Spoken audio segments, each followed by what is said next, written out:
Assalamualaikum warahmatullahi wabarakatuh. Jumpa lagi bersama saya Adi di channel Ngulik Sejarah.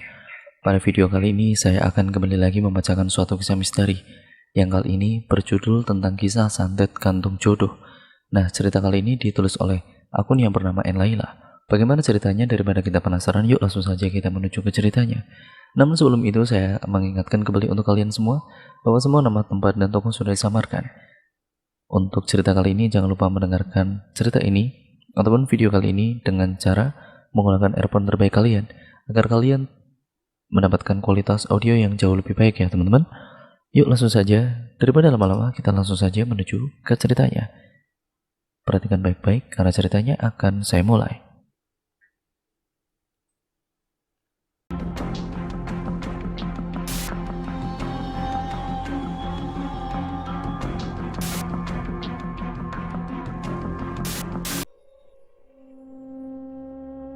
Pagi sekitar pukul 6, Rini sudah terlihat sangat cantik dengan gaun pengantin yang mempesona.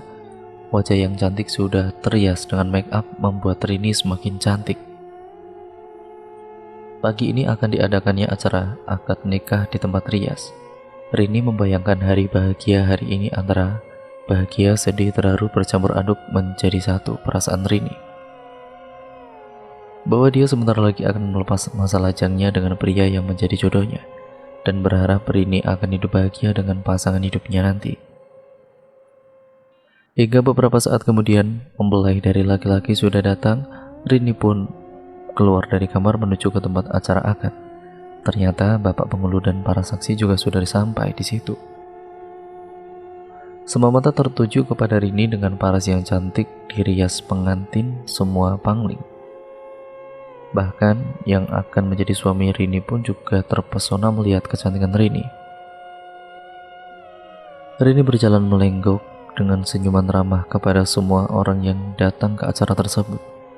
Rini duduk di samping calon suami untuk segera dilaksanakan akad nikah, hingga Pak Penghulu memulai acara ijab kabulnya. Pasangan Rini pun kemudian mengucap dengan satu tarikan nafas saja, "Saya terima nikah dan kawinnya Rini Purnawati." Dengan mas kawin dan seperangkat alat sholat tersebut dibayar tunai. Sah seorang para tamu yang ada di sana. Akhirnya Rini telah sah, sudah menikah. Sekarang Rini sudah memiliki pasangan hidup. Setelah lulus sekolah dari SMA, Rini memutuskan untuk bekerja merantau ke kota. Karena perekonomian keluarga yang kurang mampu, ibunya bekerja sebagai penjual pecel sedangkan bapak bekerja sebagai tukang becak, sehingga harapan Rini untuk bisa berkuliah di sebuah universitas yang diimpikan itu pun pupus.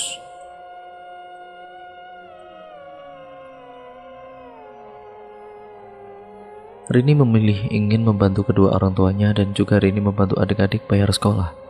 Rini memiliki dua adik, kedua adik Rini itu sudah duduk di bangku SMP dan SD.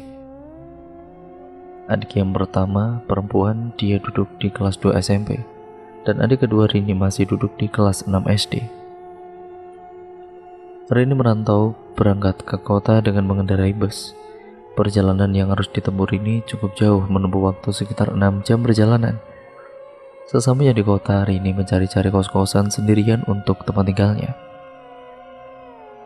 Di kota, Rini mulai mencari pekerjaan ke sana kemari, hingga Rini mendapat pekerjaan. Rini mendapat pekerjaan di sebuah mall. Dia di bagian menjadi sales yang mempromosikan barang dagangan kepada orang lain. Di mall tersebut Rini mendapat banyak teman baru. Dia akrab dengan karyawan yang lain, dengan karyawan yang laki-laki juga Rini akrab.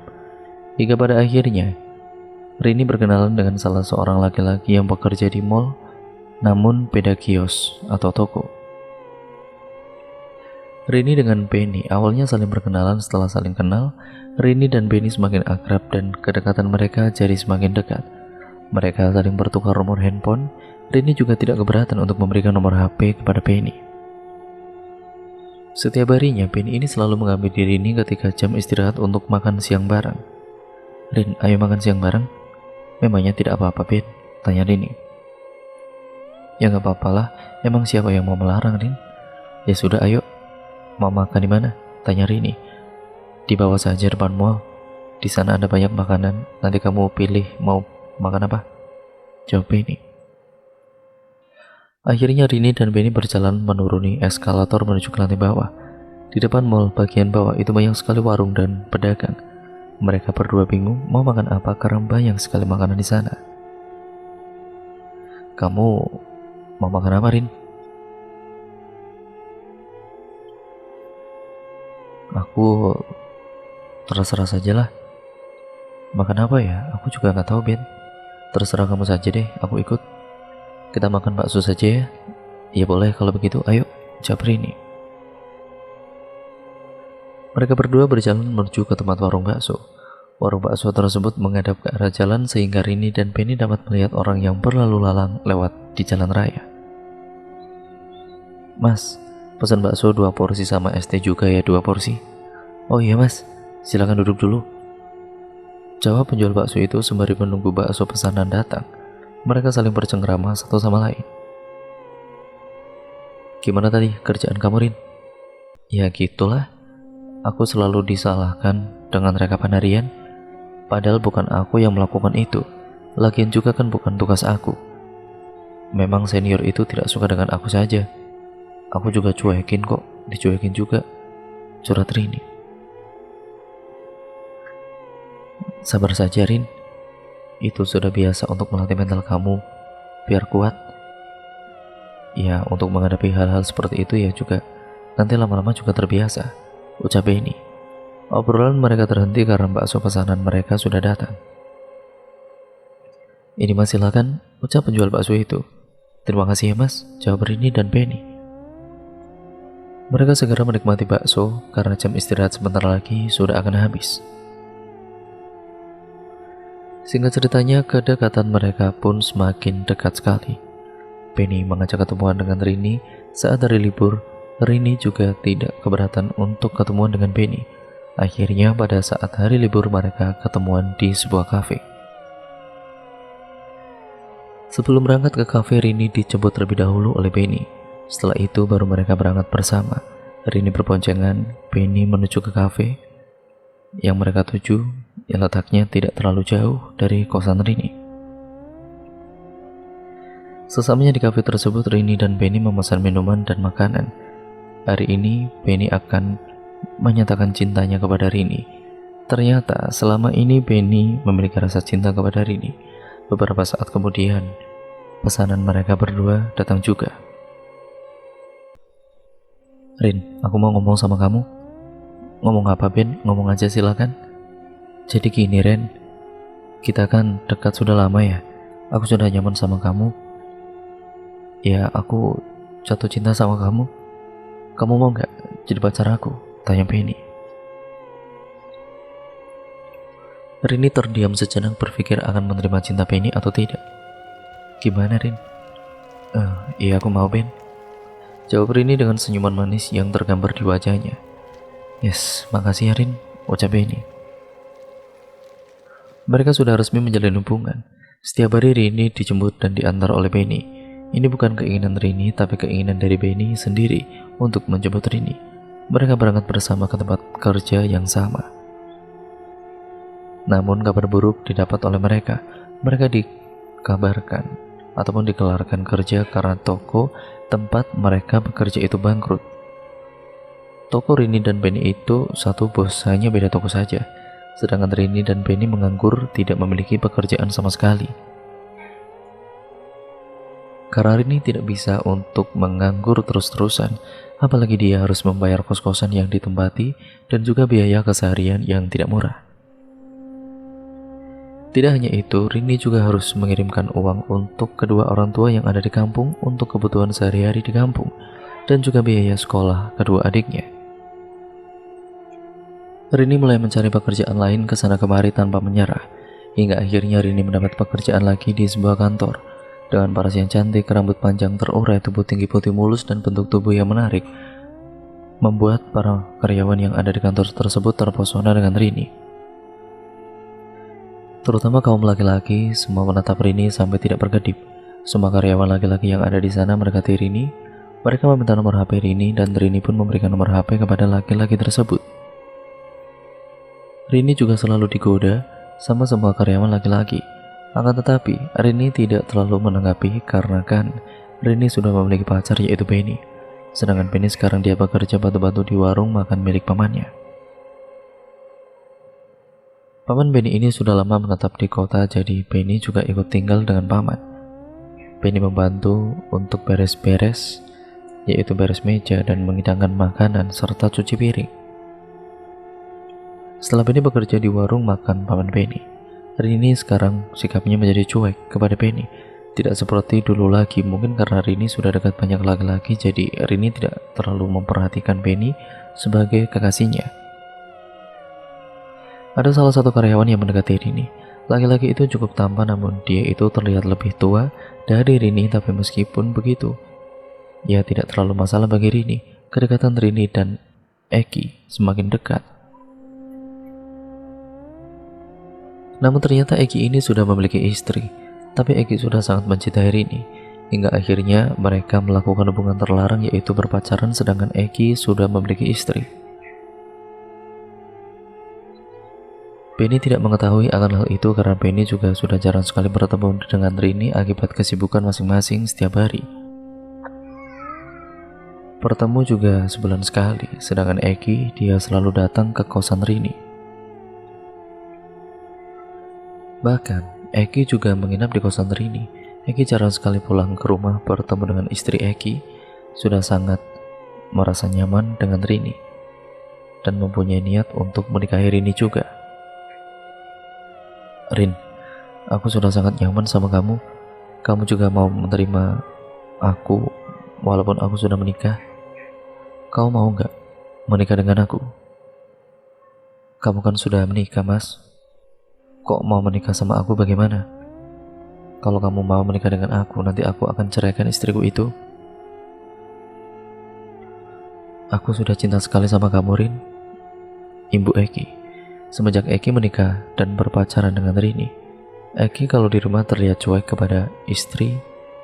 Ya karena Eki kan sudah tidak memiliki rasa kepada istrinya. Rasa cinta Eki sudah diberikan semuanya kepada Rini. Tolong Rin, kamu mau kan menikah sama aku? Maaf Mas, aku tidak bisa. Kenapa Rin? Katanya kamu juga cinta sama aku. Gak bisa Mas, kamu kan kerjanya juga sama dengan aku, gajinya kecil.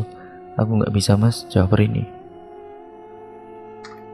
Rini menolak Eki karena dia masih tetap bekerja untuk membiayai adik-adiknya dan kebutuhan kedua orang tuanya. Semenjak Rini menolak ajakan pernikahan dari Eki sekarang sudah tidak bekerja lagi di kantor itu. Entah pindah kemana Eki sekarang. Rini kembali mendekati lagi dengan Benny. Hubungannya kembali seperti dulu lagi. Sekarang Benny jauh lebih sering menghabiskan waktu dengan Rini. Hubungan mereka berdua sudah terjalin selama 2 tahun lamanya. Benny kemudian meyakinkan kepada Rini kalau dia akan serius dengan Rini. Rin, aku mau ketemu sama orang tua kamu, boleh kan? Nanti kita pulang kampung ke rumahmu ya? Nanti saja Mas, jawab Rini. Kenapa Rin? Tanya Benny penasaran. Ya gak apa-apa Mas, aku belum siap saja. Nanti nunggu waktu yang tepat saja. Ya sudahlah kalau itu mau kamu Rin, jawab Benny kecewa. Singkat ceritanya Rini mendapat cuti dari kantor beberapa hari pun Rini mengajak Benny untuk pulang kampung bersama. Dan saat itu juga Rini mendapat kabar dari bapaknya untuk segera pulang. Assalamualaikum Duk. Waalaikumsalam Pak, ada apa? Kamu pulang sekarang ya Duk, cepat pulang Duk. Iya Pak, memang rencananya Rini mau pulang kampung karena ada cuti di kantor, jawab Rini. Ya sudah, kamu nanti pulangnya hati-hati ya Duk. Iya Pak. Wassalamualaikum. Waalaikumsalam, sahut Bapak Rini. Sambungan telepon tersebut pun diakhiri dan dimatikan oleh Rini. Mereka berdua pulang kampung dengan mengendarai motor berboncengan. Perjalanan yang ditempuh semakin lama karena Rini dan Benny sering sekali berhenti untuk beristirahat, hingga pada akhirnya Rini dan Benny sampai juga di kampung halaman Rini. Namun Rini tidak langsung membawa Benny ke rumah. Benny istirahat terlebih dahulu di sebuah hotel, sedangkan Rini dia pulang dengan menggunakan angkutan umum. Hotel dengan rumah Rini letaknya tidak terlalu jauh. Rini tidak membawa Benny langsung karena dia takut jadi bahan gunjingan tetangganya. Ya karena tetangga rumahnya itu ya pasti penasaran kenapa Rini membawa laki-laki ke rumah. Rini mengendarai angkutan umum yang dari hotel ke rumah itu ya sekitar 15 menit lamanya. Sesampainya di rumah, Rini langsung mengetuk pintu dan mengucap salam terlebih dahulu. Assalamualaikum. Waalaikumsalam. Terdengar suara ibu Rini dari balik pintu. Rini, kamu sudah pulang? Ayo masuk, Duk, ucap ibu Rini. Rini pun langsung masuk dan segera mandi karena tubuh Rini sudah terasa sangat lengket, dan untuk menghilangkan rasa lelah, Rini pun mandi dengan air hangat. Setelah selesai mandi, Rini dipanggil oleh bapaknya di ruang keluarga. Rini, sini kamu, Duk. Bapak mau ngomong sama kamu, ucap bapak Rini. Rini langsung beranjak menghampiri bapaknya dan duduk berhadapan dengan bapak. Ada apa, Pak? Kenapa bapak nyuruh aku pulang? Ya walaupun tidak disuruh juga, aku memang mau pulang sih. Jadi gini Rini, kamu sudah bapak siapkan jodoh untuk kamu, ucap bapak. Seketika jantung Rini rasanya seperti terhenti. Maksud bapak apa? Tanya Rini naik pitam. Kamu sudah bapak jodohkan dengan anak teman bapak namanya Ari. Kenapa bapak seperti itu? Aku gak mau, Pak. Aku sudah punya calon sendiri, jawab Rini. Kamu berani ya menentang bapak, ucap bapaknya. Sembari tangan melayang ingin memukul Rini. Bapak Rini ini memang sangat keras kepala orangnya dan juga tegas. Hingga pembicaraan tersebut terjadi perdebatan yang sangat serius, ibunya Rini pun mencoba menenangkan Rini dan berkata lembut. Yang sabar, Duk, ini mungkin sudah takdir kamu harus ikhlas menerimanya, ucap ibunya. Rini tidak berani menjawab ucapan dari ibunya, karena Rini tidak bisa membendung air mata yang sudah mengalir sangat deras. Hingga akhirnya Rini meninggalkan bapak dan ibunya masuk ke dalam kamarnya. Rini masih memikirkan bagaimana nasib dari Benny. Yang satu hari lagi Benny akan datang ke rumah Rini untuk meminta izin kepada kedua orang tua Rini karena ingin melamar Rini. Tidak henti-hentinya Rini menangis. Dia harus menerima kenyataan yang sangat pahit sekali. Yang seharusnya Rini itu bahagia akan dilamar oleh Benny, tapi ternyata Rini sudah dijodohkan dengan Ari. Singkat ceritanya, hari berikutnya telah tiba. Rini mendengar suara motor yang dia kenalinya di halaman rumah. Sebelum masuk ke dalam rumah Benny ini mengucap Bismillah terlebih dahulu. Bismillah. Assalamualaikum, ucap Benny. Rini mengintip dari balik jendela kamar betapa sakit dan teriris hati Rini. Waalaikumsalam, jawab ibu Rini sembari membuka pintu. Benny pun diajak masuk ke dalam ruang tamu. Kemudian ibunya Rini ini memanggil Rini yang masih ada di dalam kamar. Rin, buka pintu Rin, ada tamu. Dengan perasaan takut dan deg-degan, Rini keluar dan beranjak menuju ke ruang tamu bertemu dengan Benny. Terlihat senyum Benny yang manis terlukis di wajah Benny. Namun berbeda dengan Rini, wajah Rini terlihat nampak murung dan tidak bersemangat sama sekali. Silakan kamu jelaskan semuanya kepada dia, Rin. Tadi bapak sudah berbicara dengan dia dan Benny sudah mengatakan niatnya datang ke sini, ucap bapak Rini. Namun Rini tidak sanggup untuk mengatakan kepada Benny. Air mata Rini kembali menetes. Ada apa Rin? Kamu cerita sama aku kok kamu nangis, ucap Benny. Dengan perlahan-lahan Rini mengatakan kepada Benny dan dengan perkataan yang lembut. Mungkin ini sudah takdir kita, Ben. Kita tidak bisa bersatu. Semoga kamu mendapat wanita yang lebih baik dari aku, Ben. Maksudnya apa, Rin?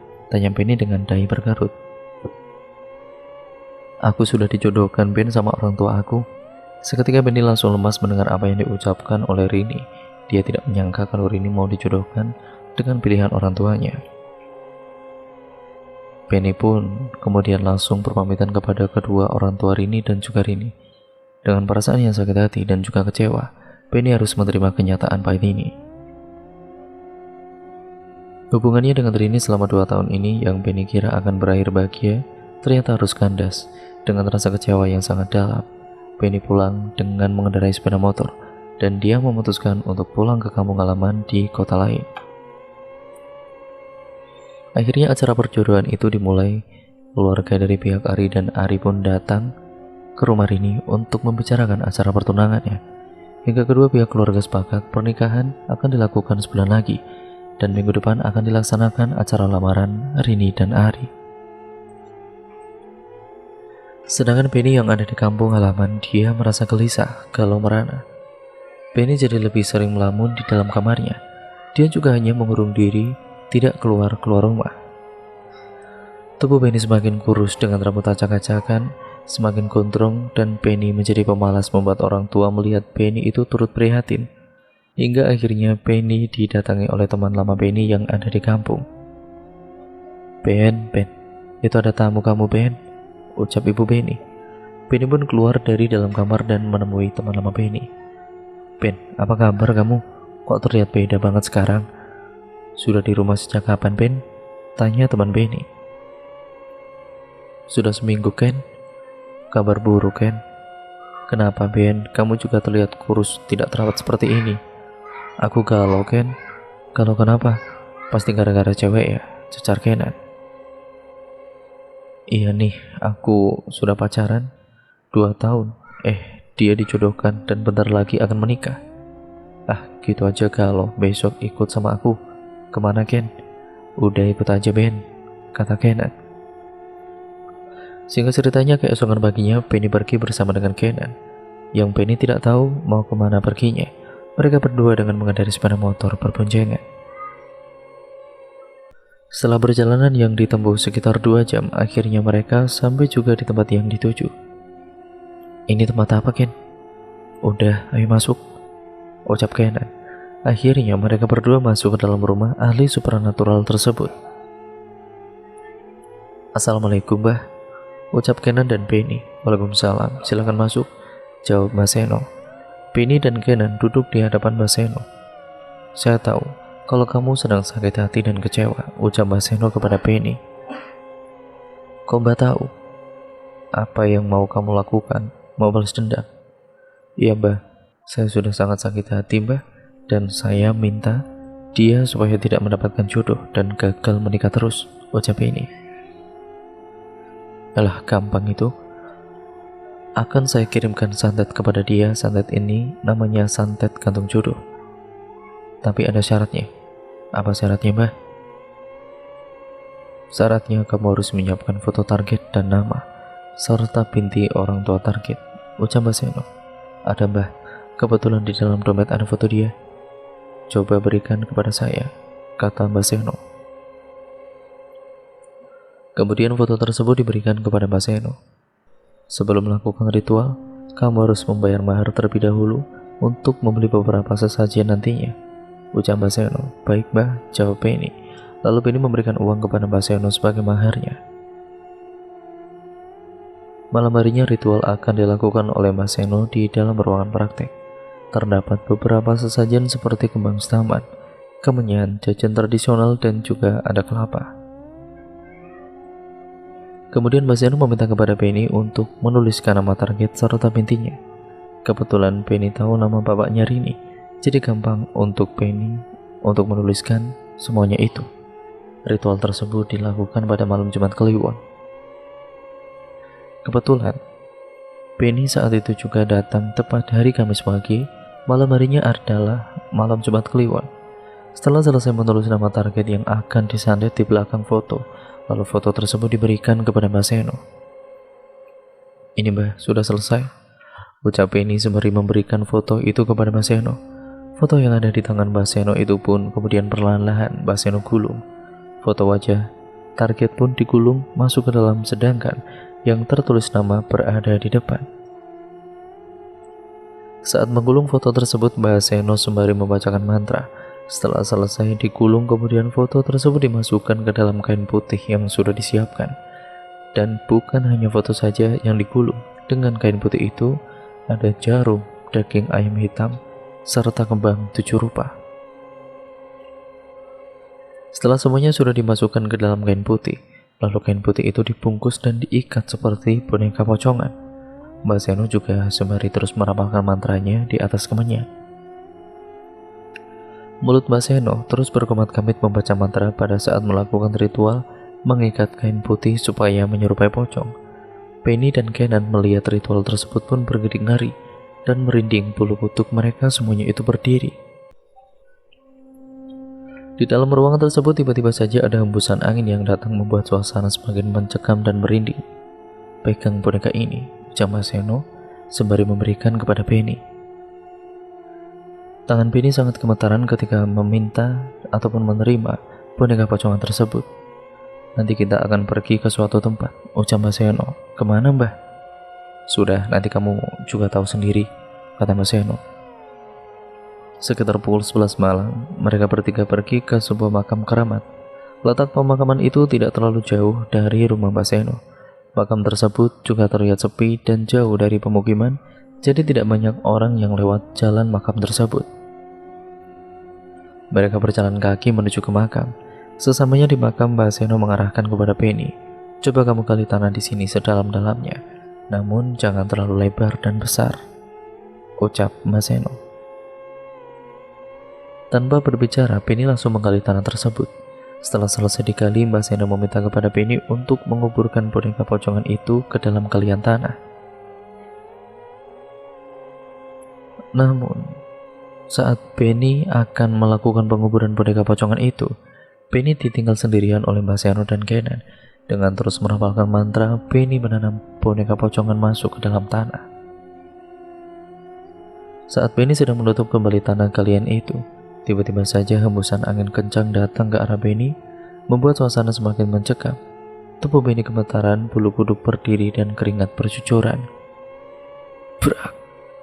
Seketika, Penny dikejutkan dengan sesuatu yang jatuh. Dengan perlahan-lahan Penny mendongakkan kepala melihat ke arah depan, dan betapa terkejutnya Penny. Dia melihat ada sosok yang sangat tinggi besar dengan mata merah menyala dengan gigi taring yang tajam keluar dari dalam mulutnya dan bulu yang lebat berwarna hitam. Ketika Penny terbujur kaku, tidak bisa bergerak sama sekali dan mau teriak tidak bisa karena mulutnya seperti terkunci. Penny terus gemetaran, merinding tubuhnya dan keringat itu membasahi tubuhnya Penny. Beberapa saat kemudian sosok genderuwo itu pun kemudian menghilang entah kemana. Sosok genderuwo itu meninggalkan kepulan asap. Saat genderuwo itu menghilang, tubuh Penny tiba-tiba saja bisa digerakkan kembali. Penny pun dengan segera menyelesaikan pekerjaannya lalu pergi kembali ke rumah Mbak Seno. Dia berjalan dengan langkah yang terbirit-birit karena ketakutan. Pada akhirnya Penny sampai juga di rumah Mbak Seno. Gimana Ben? Tanya Kenan. Aku takut tadi melihat sosok genderuwo mbah. Itu sosok yang nantinya akan terus mengikuti target, ucap Mbak Seno. Setelah semuanya sudah selesai, Penny diminta oleh Mbak Seno untuk mandi suci. Pukul 1 dini hari, Penny mandi dengan air beserta kembang 7 rupa. Penny dimandikan oleh Mbak Seno sembari merapalkan mantranya. Singkat ceritanya, Penny kembali ke rumah bersama dengan Kenan pagi hari. Sesamanya di rumah, Penny dan juga Kenan saling bercerita satu sama lain. Kamu mau pergi merantau lagi, apa tidak Ben? Setelah ini? Tanya Kenan. Aku nggak tahu Ken, soalnya di kota juga aku nggak ada kerjaan. Kerjanya ikut sama paman batu-batu di warung itu tidak cukup bayarannya Ken, jelas Penny. Kalau gitu kamu ikut saja sama aku Ben, merantau ke kota lain. Kebetulan di tempat aku kerja ada lowongan pekerjaan, kan lumayan Ben, gajinya gede. Wah serius kamu Ken? Iya, aku mau nanti. Kalau begitu ikut deh, ikut kamu lah. Kalau begitu, aku juga biar bisa move on dari Rini, ucap Penny. Sedangkan Rini yang sebentar lagi akan menikah seminggu lagi, Rini mendapat kabar kalau Ari, calon suami Rini ini mengalami kecelakaan, dan Ari meninggal dunia di tempat. Mobil yang dikendarai Ari itu bertabrakan hingga ringsek parah. Bukan hanya ringsek, mobil Ari juga meledak dan kebakar. Akhirnya Rini batal untuk menikah padahal undangan sudah disebar ke sana kemari. Karena sudah kepalang malu, Rini memutuskan untuk kembali lagi ke kota, ke tempat pekerjaannya di kantor. Karena Rini sudah izin kepada atasan cuti selama 1 bulan dan diperbolehkan, Rini kembali bekerja di kantor. Namun terlihat semua karyawan kantor, yaitu kantornya Rini, terutama yang laki-laki, biasanya menyapa Rini, tapi sekarang cuek dan acuh tidak peduli Rini lewat di hadapannya. Pikir ini mungkin mereka kalau ya Rini ini kan sudah menikah dan memiliki suami, jadi semua laki-laki karyawan kantor sekarang jadi cuek dengan Rini. Suatu ketika Rini teringat dengan Penny, dia masih sangat mencintai Penny, hingga akhirnya Rini datang ke tempat paman Penny tinggal. Assalamualaikum. Waalaikumsalam. Rini tumben datang ke sini kamu? Tanya paman Penny. Rini sewaktu berpacaran dengan Penny sudah sering datang ke rumahnya pamannya Penny. Jadi pamannya Penny ini sudah kenal dengan Rini. Iya paman. Penny ada di sini nggak ya? Penny sudah tidak datang lagi ke sini Rin. Dia pergi merantau ke kota lain, ucap paman. Kalau boleh tahu paman ada nomor HP Penny yang baru tidak? Kalau itu paman tidak tahu Rin. Soalnya waktu dia sebulan yang lalu pulang kampung ya sudah tidak pernah datang lagi dan menghubungi paman, ucap paman. Oh gitu ya paman. Memangnya kalian sudah tidak bersama lagi? Ya paman, aku sudah tidak sama Penny. Loh, memangnya kenapa Rin? Tanya pamannya.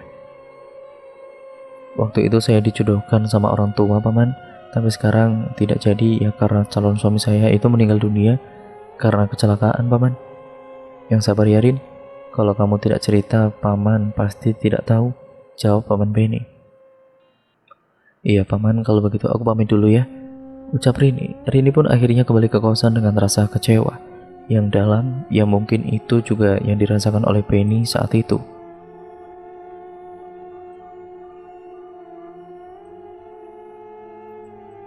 Singkat ceritanya, Rini berpacaran dengan lelaki teman kerja Rini dan akan melangsungkan pernikahan minggu depan. Dan betapa tragisnya calon suami Rini sehingga sehari menjelang pernikahan sakit parah dan akhirnya meninggal dunia juga. Rini harus mengalami gagal menikah untuk yang kedua kalinya. Di kantor tempat Rini bekerja, semua karyawan memandang Rini sekarang berbeda.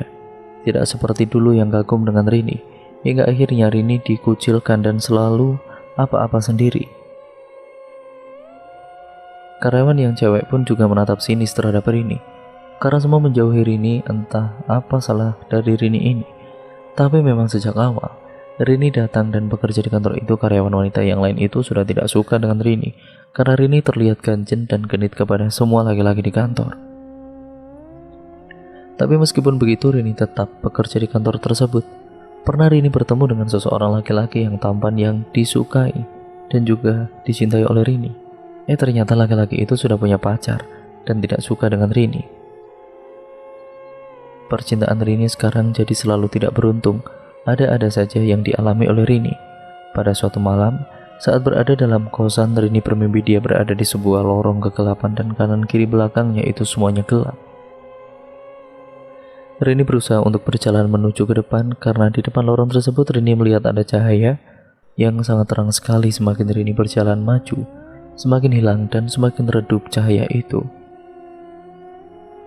Seketika Rini mendengar ada suara langkah kaki yang sangat berat dari belakang tubuhnya. Duk, duk, duk. Rini gemetaran ketakutan. Keringat dingin mulai membasahi baju Rini. Sosok yang ada di belakang Rini memanggil nama Rini dengan perlahan-lahan. Rini. Dengan memberanikan dirinya, Rini pun membalikkan tubuh untuk melihat. Ya, saat Rini ini melihat ke arah belakang, betapa terkejutnya Rini. Dia melihat ada sosok yang sangat tinggi besar. Dengan mata merah menyala di kegelapan dan gigi taring yang besar dan tajam terlihat berwarna putih di gelapnya lorong itu. Tubuh sosok itu pun penuh dengan bulu yang lebat dan berwarna hitam, senada dengan warna kegelapan di lorong itu. Rini tubuhnya sangat gemetaran dan keringat dingin itu benar-benar keluar. Napas yang tidak beraturan, sosok tersebut mengatakan kepada Rini, "Kamu harus ikut dengan saya," ucap sosok itu sembari memegangi tangan Rini. Lepasin, teriak Rini. Rini mencoba untuk membaca doa-doa yang dia hafal, dan seketika sosok genderuwo yang ada di hadapan Rini akhirnya menghilang dengan sendirinya. Namun bau bangkai yang tertinggal masih sangat menyeruak di hidung Rini. Beberapa saat kemudian tiba-tiba saja Rini terjatuh dengan sendirinya dan Rini tersadar dari tidurnya. Napas Rini yang tidak beraturan dan keringat yang membasahi tubuh Rini ternyata cuma mimpi. Gumam Rini dalam hati. Jantung Rini masih terasa sangat berdegup dengan kencang dan terasa lemas. Hari itu Rini mendapatkan lembur dari kantor yang mengharuskan Rini pulang sampai larut malam. Sepulang dari lembur kantor, Rini ini berjalan kaki ke kosan. Karena sudah larut malam, tidak ada kendaraan dan angkutan umum yang lewat. Kebetulan jarak kosan Rini dengan kantor tempat Rini bekerja itu cukup dekat. Rini harus berjalan melewati sebuah pemakaman dan di depan makam tersebut terdapat seperti hutan. Hembusan angin kencang datang merasuk ke dalam tubuh Rini, membuat Rini merinding dan bulu kutuk Rini berdiri. Saat angin kencang itu datang ke tubuh Rini, dia tiba-tiba mencium aroma yang sangat busuk sekali menyeruak ke dalam hidung. Bau itu seperti bau bangkai. Tiba-tiba di hadapan Rini, dia melihat ada kepulan asap tebal. Dan asap tebal itu pun dengan perlahan-lahan berubah menjadi sosok yang menyeramkan, sama dengan Rini yang lihat di dalam mimpi kemarin malam. Sosok itu tinggi besar dengan mata merah menyala dan gigi taring yang tajam keluar dari dalam mulut serta bulu yang lebat hitam.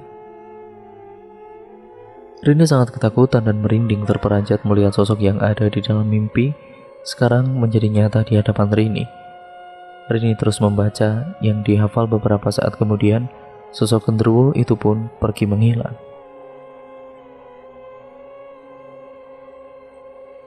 Rini dengan langkah yang terbirit-birit berharap cepat sampai di kosan. Sesamanya di dalam kosan, Rini langsung mengunci pintu dengan rapat-rapat. Napas Rini masih belum beraturan, dia masih ngos-ngosan.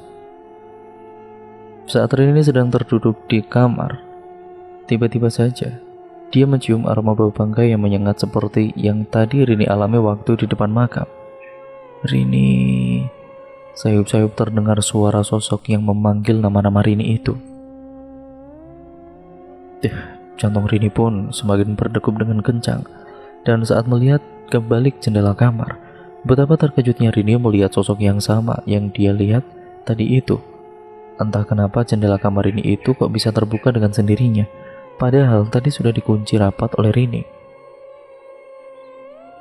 Karena tidak kuat menahan rasa takut dan lelah, seharian bekerja dan juga lembur, ya akhirnya Rini pun terkapar pingsan di dalam kamar kosannya. Rini pingsan hingga sampai pagi hari. Singkat ceritanya, pagi hari Rini mengeluh sakit pada bagian perut dan Rini tiba-tiba saja timbul jerawat yang banyak sekali pada wajahnya. Padahal selama ini kan Rini tidak pernah mengalami yang namanya muncul jerawat di wajah. Pagi itu Rini tidak berangkat bekerja karena rasa sakit pada perut sangat terasa sekali. Ia teramat sakit. Dia harus apa-apa sendiri karena dia hidup merantau di kosan itu sendirian. Dulu waktu ada Benny, Rini selalu diperhatikan oleh Benny. Tapi sekarang Rini tidak punya siapa-siapa lagi. Rini meminum obat yang ada di dalam kosan itu, yang untungnya ada obat untuk sakit perut. Setelah meminum obat sakit perut, Rini sudah terasa mendingan. Namun jerawat yang ada di wajahnya Rini ini semakin membesar dan kemerahan, membuat Rini tidak percaya pada kala itu. Ya apalagi Rini sudah benar-benar tidak percaya diri bertemu dengan siapapun. Hari berikutnya Rini berangkat bekerja dengan menutup wajahnya yang penuh dengan jerawat karena malu. Tapi semua karyawan kantor yang melihat Rini dan ketika Rini melewat di hadapan mereka selalu menutup hidungnya, karena mereka ini mencium bau yang sangat menyeruak di hidung. Namun anehnya Rini sendiri tidak merasakan kalau dirinya itu bau bangkai. Rini selalu dikucilkan sama semua laki-laki dan tidak ada yang mau mendekati Rini lagi. Laki-laki yang melihat Rini itu juga merasa sangat jijik dan tidak tertarik sama sekali. Namun Rini masih tetap bertahan dan tidak terlalu menghiraukan akan hal tersebut. Ketika di kosan, Rini selalu menangis sendiri karena selalu dikucilkan, selalu dicuekin oleh rekan kerja yang lain. Rini sakit hati, tapi mau bagaimana lagi? Rini harus tetap bekerja untuk membiayai sekolah kedua adiknya. Jerawat yang ada di wajah Rini semakin banyak sekali dan besar-besar berwarna kemerahan. Saat sedang berada di kantor, ada rekan kerja Rini menegur Rini. Rin, kamu itu mandi gak sih? Kok bau bangkai seperti ini? Ucapnya sembari menutup hidung. Akan tetapi, Rini itu masih tetap terdiam tidak menjawab apa yang diucapkan oleh rekan kerjanya itu. Dan dari itu Rini memutuskan untuk resign dari kantor karena tidak kuat untuk menerima bullying dari rekan kerjanya. Apalagi di kantor Rini itu selalu dikucilkan, dicuekin, dan akhirnya Rini merasa kalau dia tidak berguna di kantor itu karena semua apa yang dikerjakan oleh Rini selalu salah di mata bosnya. Singkat ceritanya, Rini memutuskan pulang kembali ke kampung dan untuk melakukan pemulihan pada wajahnya itu. Apalagi di kota, Rini tidak ada saudara di sana dan sudah tidak ada teman sama sekali. Sesamanya di rumah, ibu Rini sangat terkejut ketika melihat Rini. Assalamualaikum. Waalaikumsalam. Rini, astagfirullahaladzim, kamu itu kenapa, Nduk? Rini hanya bisa menangis meneteskan air mata yang sudah tidak terbendung lagi. Ya sudah, ayo masuk dulu, Nak. Kamu kenapa bisa begini, Rin? Ya nggak tahu, Bu, tiba-tiba kok bisa seperti ini, jerawat muncul dengan sendirinya, dan baunya itu busuk sekali, Bu, ucap Rini. Aku juga selalu dibully sama teman kerja, Bu, makanya aku sekarang resign tidak bekerja lagi di sana. Ya Allah, Rin, yang sabar ya, Rin. Terus gimana, Bu? Wajahku seperti ini terus, kata Rini. Nanti besok kita coba pergi ke dokter ya, Rin, untuk periksa, ucap ibunya. Rini pun mengangguk menjawab pertanyaan dari ibu Rini. Keesokan harinya, Rini dengan ibunya pergi ke rumah sakit untuk periksa. Rini di ronsen untuk melihat penyakit apa yang sebenarnya dialami oleh Rini.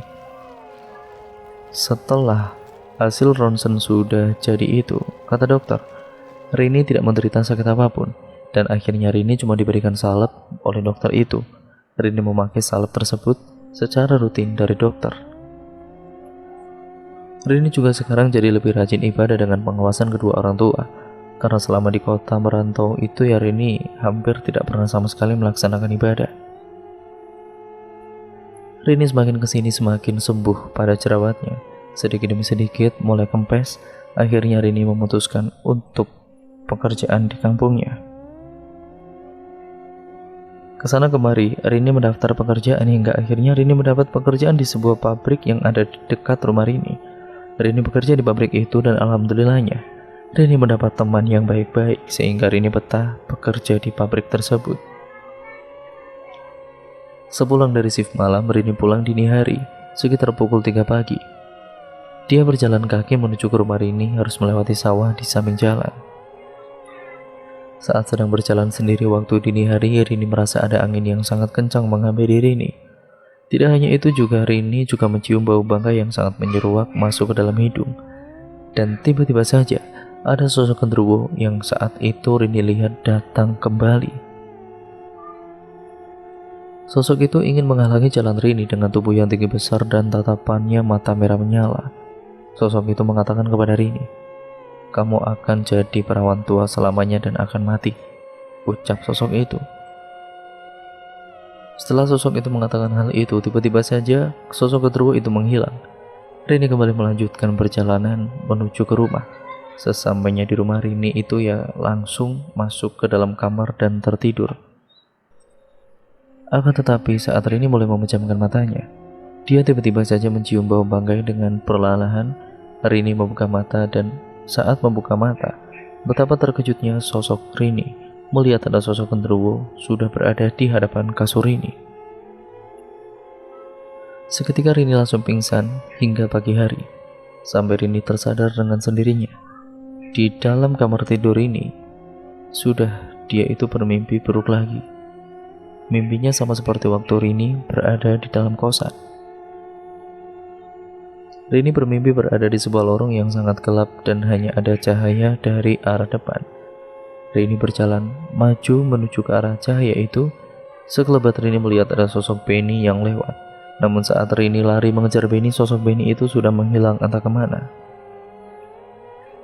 Seketika Rini ini benar-benar terperanjat, menatap ke arah jam dinding dan ternyata sudah pagi. Jantungnya masih terasa sangat ngos-ngosan, keringat keluar di sekujur tubuh Rini. Singkat ceritanya, Rini merasa kesepian di usianya yang sudah beranjak kepala 3. Dia ingin segera menikah, namun saat setiap pria yang didekati oleh Rini ini selalu tidak cocok, hingga akhirnya berpisah dan tidak sampai ke jenjang yang lebih serius. Sempat waktu itu Rini menaksir seorang laki-laki, tapi laki-laki itu tidak suka dengan Rini. Sedangkan adik perempuan Rini yang waktu itu masih SMP sekarang akan dipersunting oleh kekasihnya. Adik Rini melompati Rini. Namun meskipun begitu, Rini tidak keberatan jika adiknya menikah lebih dulu, karena mungkin memang sudah takdir dari adiknya Rini mendapatkan jodoh. Sedangkan Rini, dia selalu menjadi kuncingan para tetangga karena Rini belum menikah dan dianggap oleh warga ataupun para tetangganya itu tidak laku dan serta pembawa sial. Serta setiap laki-laki yang akan menikah dengan Rini meninggal dunia dan laki-laki yang jadi kekasihnya Rini merasa tidak serak dengan Rini. Entah apa sebabnya, tiba-tiba saja jerawat di wajah Rini yang seperti dulu itu muncul kembali, dan bau yang busuk sama seperti waktu itu membuat Rini tidak berangkat bekerja lagi karena trauma takut dibully sama teman kerjanya. Rini hanya terdiam ataupun berdiam diri di dalam kamar tanpa keluar-keluar rumah, dan semenjak itu Rini jadi sering melamun, kadang menangis sendiri, kadang ketawa sendiri. Kejiwaan Rini sedikit terganggu, tapi meskipun begitu, Rini masih sadar. Rini sempat berpikir dan berintrospeksi diri apa yang salah dengan dirinya sehingga jodoh Rini tidak kunjung datang. Bapak Rini ternyata memiliki teman seorang guru ahli spiritual. Akhirnya guru tersebut dibawa ke rumah Rini untuk mengobati Rini. Rini didoakan oleh Pak Jeffrey dengan ayat-ayat suci Al-Quran, hingga Rini memberontak karena dirasuki oleh sosok ke dalam tubuh Rini. "Kamu siapa? Kamu disuruh siapa?" Tambah Pak Jeffrey. "Aku disuruh tuanku untuk membuat anak ini tidak dapat jodoh. Sekarang kamu keluar. Jangan sakiti anak ini, kasihan. Sekarang kamu keluar dari tubuh anak ini. Kalau tidak mau, akan saya bakar kamu dengan ayat-ayat Allah," ucap Pak Jeffrey. Dan Pak Jeffrey pun langsung membacakan ayat-ayat suci Al-Quran. Rini semakin memberontak tubuhnya dan teriak-teriak kepanasan. "Wah, panas, panas, ampun." Pak Jeffrey tanpa ampun tetap membacakan ayat-ayat suci Al-Quran. Hembusan angin kencang datang masuk ke dalam ruangan kamar ini. Gorden jendela kamar ini bergerak-gerak. Pintu jendela kamar itu pun juga buka tutup dengan sendirinya. Setelah itu Rini terkapar lemas. Sosok yang ada di dalam tubuh Rini sudah keluar. Alhamdulillah. Kemudian Pak Jeffrey membacakan doa-doa pada segelas air putih. Lalu air putih itu diberikan kepada Rini. Rini pun meneguk air putih tersebut dengan perlahan-lahan. Sisa air putih yang didoakan oleh Pak Jeffrey itu dipasukkan ke wajah Rini. "Rini kenapa? Sebenarnya Pak Ustadz?" Dia mendapatkan kiriman santet atau guna-guna dari seseorang yang sakit hati dengan Rini di masa lalu, ucapnya. "Siapa Pak?" "Dia yang sebenarnya ingin melamarmu tapi kecewa karena kamu menolak," ucap Ustadz Jeffrey ini. Seketika Rini teringat kembali kejadian waktu itu. Iya, Rini telah menolak Penny karena dia menerima perjodohan dari orang tuanya. Santet yang dikirim kepada Rini ini jenis santet kandung jodoh. Maksudnya, pelaku mengirim santet ini kepada target supaya target tidak dapat jodoh dan menjadi perawan tua. Serta laki-laki yang menjadi kekasih atau mau menikah dengan Rini pasti akan menderita. Antaranya ya meninggal dunia ataupun sakit. Jelas Pak Jeffrey. "Astagfirullahaladzim," ucap Rini. "Lalu apa yang bisa saya lakukan Pak? Lalu apa ini bisa disembuhkan?" "Lebih baik kamu banyak-banyak beribadah dan meminta pertolongan kepada Allah Subhanahu wa Ta'ala," ucap Pak Jeffrey. Singkat ceritanya, jerawat busuk yang ada di wajah Rini pun perlahan-lahan mulai menghilang. Suatu ketika Rini mendapat kabar dari Paman Benny yang ada di kota. Rini diminta untuk segera datang ke sana. Akhirnya Rini pun datang ke kota untuk ke rumah Paman Benny. "Assalamualaikum." "Waalaikumsalam," jawab Paman Benny. "Silakan duduk Rini." Terlihat ada sosok laki-laki yang sebaya dengan Benny duduk di ruang tamu. "Ada apa ya Paman? Menyuruh aku datang ke sini?" "Biar Kenan saja yang menjelaskan Rin," ucap Paman. Sebelum menceritakan semua kejadiannya kepada Rini, Kenan berkenalan terlebih dahulu kepada Rini. "Sebelumnya kenalin, aku Kenan, teman Benny di kampung. Aku Rini, mantan pacar Benny. Jadi gini Rin, Benny sudah meninggal dunia minggu yang lalu. Benny meninggal tepat sehari setelah Rini diobati oleh Pak Jeffrey. Innalillahi wa inna ilaihi raji'un. Benny kecelakaan pada saat dia mau berangkat kerja mengendarai sepeda motor. Kepala Benny terlindas truk dan pecah waktu itu. Benny kerja ikut dengan aku. Kebetulan aku sama Benny saat itu lawan shift, ucap Kenan. Waktu Benny mendengar kamu akan dijodohkan, dia stres dan tidak terurus. Akhirnya dia mendatangi ke dukun untuk menyantet kamu. Malam sebelum Benny meninggal, dia seperti sudah ada firasat dan dia meminta sama aku kalau Benny mau meminta maaf sama kamu. Iya, aku sudah ikhlas kok. Aku juga sudah maafin Benny. Ya, kalau boleh tahu di mana tempat Benny melakukan ritual itu, apa aku boleh tahu? Boleh Rin, nanti saya antarkan. Singkat ceritanya, akhirnya Rini dengan Kenan pergi ke tempat ahli spiritual tersebut bersama dengan kedua orang tua Rini dan juga Pak Jeffrey untuk mencabut santet yang ditanam oleh Benny. Sesampainya di makam keramat yang ditunjukkan oleh Kenan, makam yang waktu itu digali oleh Benny sekarang digali kembali dan diambil benda boneka pocongan yang ada di dalamnya. Boneka pocongan itu diambil oleh Jeffrey dan kemudian dilihat isinya. Ternyata di dalam bungkusan kain putih yang sudah lusuh itu ada foto Rini dan juga nama Rini serta binti bapaknya Rini, serta ada jarum yang tajam, ada juga kembang 7 rupa yang sudah layu semua.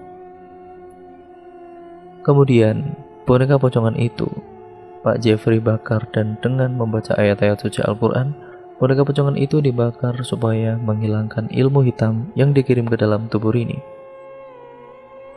Setelah kejadian itu selesai, akhirnya Rini menemukan dambaan hatinya. Rini dipinang oleh seorang laki-laki yang seusia dengan Rini dan laki-laki itu seorang pengusaha yang sangat baik dan juga soleh. Rini akan menikah dan dengan laki-laki tersebut. Rini begitu sangat anggun dan cantik ketika dirias pengantin. Ibu dan bapaknya Rini juga ikut bahagia melihat anak pertamanya telah dipinang oleh seseorang yang soleh. Acara pernikahan Rini pun digelar dengan lancar dan hikmat.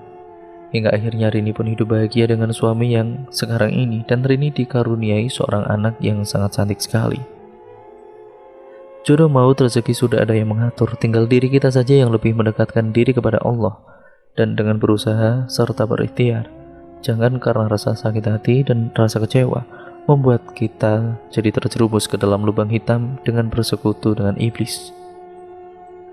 Dan cerita pun akhirnya selesai sampai di sini ya teman-teman. Terima kasih untuk kalian semua yang sudah menyimak video kali ini dan cerita kali ini.